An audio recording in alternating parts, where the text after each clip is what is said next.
Hello everyone, welcome back to my YouTube channel once again, and I am very thankful to all of you who subscribe my channel and जिन भी लोगों ने जो है वो like करते हैं मेरी वीडियोस को, कमेंट करते हैं, शेयर करते हैं. I am really thankful to all of you. Kindly support me इसी तरह.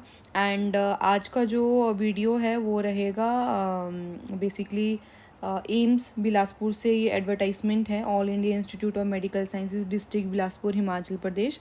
तो यहाँ पे एडवर्टाइजमेंट है and this is basically a home page of the recruitment section वाला पार्ट. इसका मैं डिस्क्रिप्शन बॉक्स में मेंशन कर दूँगी लिंक, तो आप जो है लिंक पे क्लिक करें एंड इस तरह से ओपन हो जाएगा. जब आप यहाँ पे एडवर्टाइजमेंट वाले सेक्शन पे व्यू ऑनलाइन पे क्लिक करेंगे तो इस तरह से ओपन हो जाएगा.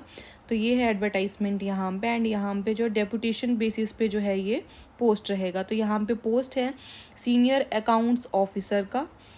लेवल 11 रहेगा इसमें. नंबर ऑफ पोस्ट 1 है. एग्जेक्टिव इंजीनियरिंग इलेक्ट्रिकल वाले सेक्शन में level 11 1 post. And nursing superintendent level 11 1 post. All right. यहाँ पे एलिजिबिलिटी क्राइटेरिया जो है वो क्या रहेगा. सीनियर अकाउंट्स ऑफिसर में इसेंशियल एलिजिबिलिटी क्राइटेरिया है officers under the central state UT governments universities statutory autonomous bodies और research and development organisations bodies और research and development organisations holding analogous post और रेगुलर बेसिस. आप जो है इन वाले आप सेंटर के अंडर है, स्टेट के अंडर हैं, ठीक है, आप यूनिवर्सिटी में हैं या फिर किसी गवर्नमेंट ऑर्गेनाइजेशन में है, R&D वाले ऑर्गेनाइजेशन में है बेसिकली. तो वहाँ पे आपकी एनालॉगस पोस्ट होनी चाहिए ऑन रेगुलर बेसिस, या फिर आपके पास 5 साल का जो है इसमें रेगुलर सर्विस का जो है वो एक्सपीरियंस होना चाहिए with 5 years of regular service in the relevant field in the grade pay of ₹5,400. Okay. And जो एग्जेक्टिव इंजीनियर है इलेक्ट्रिकल में, उसमें क्या है, उसमें भी अगेन यही है.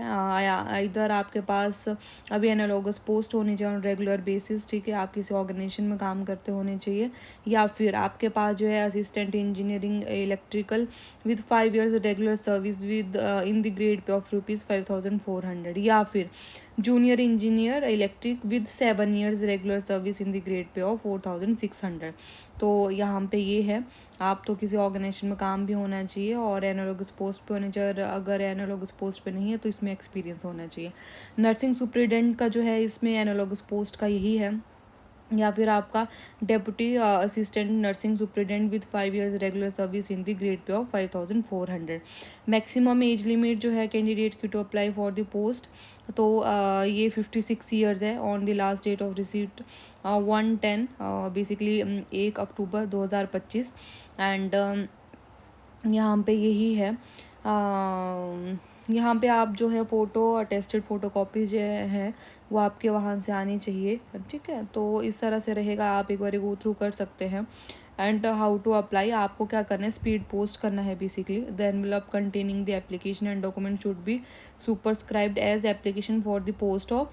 आप उसमें मेंशन करेंगे आप किस वाली पोस्ट के लिए जो अप्लाई करते हैं on the deputation basis for AIIMS Bilaspur. All right. तो यहाँ पे जो है ये 1 अक्टूबर 2025 से पहले पहले जो है यहाँ पे पहुँच जाना चाहिए. और अभी आप वर्किंग है तो NOC तो लगेगा ही लगेगा. आपकी पेरेंट डिपार्टमेंट जो है वहाँ से आपका NOC वो भी अटैच होगा इसमें, ठीक है. तो अगर आप हार्ड कॉपी सबमिट नहीं करते तो आपके एप्लीकेशन को भी कंसीडर नहीं किया जाएगा. सो इस चीज़ का ध्यान रखें आप, है ना. Online application will not be accepted, तो इस चीज़ का ध्यान रखें आप बहुत अच्छे से. All right. If you have any query तो आप जो है इस पे helpdesk.rec@AIMS बिलासपुर पे जो आप मेल भी कर सकते हैं. एंड ये रहा यहाँ पे एप्लीकेशन फॉर्म. तो यहाँ पे पोस्ट नेम लिखना है, योर बायोडाटा यहाँ पे आ जाएगा, and your passport size photograph, current and present designation, official educational qualification जो भी हैं आपकी, ठीक है. आप इसमें जो है अच्छे से इसको रीड आउट करें. क्वालिफिकेशन एक्सपीरियंस रिक्वायर्ड तो वो आप मेंशन करोगे यहाँ पे, ठीक है. और please state whether working under central government में आप स्टेट गवर्नमेंट में किस किस में है, तो ये चीज़ें भी आप बतानी होंगी आपको. यहाँ पे NOC वाला जो है वो भी यहाँ पे ये अटैच करना है आपको. एंड लिस्ट ऑफ एनक्लोजर में आपको आपका बर्थ सर्टिफिकेट हो गया, योर 10th का सर्टिफिकेट, फिर योर ग्रेजुएशन, पोस्ट ग्रेजुएशन, अगर आपने पीएचडी किया है फॉर एग्जांपल, अगर आपने पीएचडी किया तो वो भी, सैलरी स्लिप आएगी आपकी, एनओसी आएगी, एक्सपीरियंस सर्टिफिकेट जो आएगा, अगर आप रिजर्व कैटेगरी के हैं तो वहाँ से आएगा, और अदर कोई आपकी अचीवमेंट है तो उस तरह का आएगा। एंड उसके बाद जो है आपको फॉर्म अपना ये एनवलप जो है वो सेंड करना है। So this is a hole basically आपका ये वाला नोटिफिकेशन, ठीक है। तो आप जो हैं इसके लिए अप्लाई करें as soon as possible, and all the best from my side.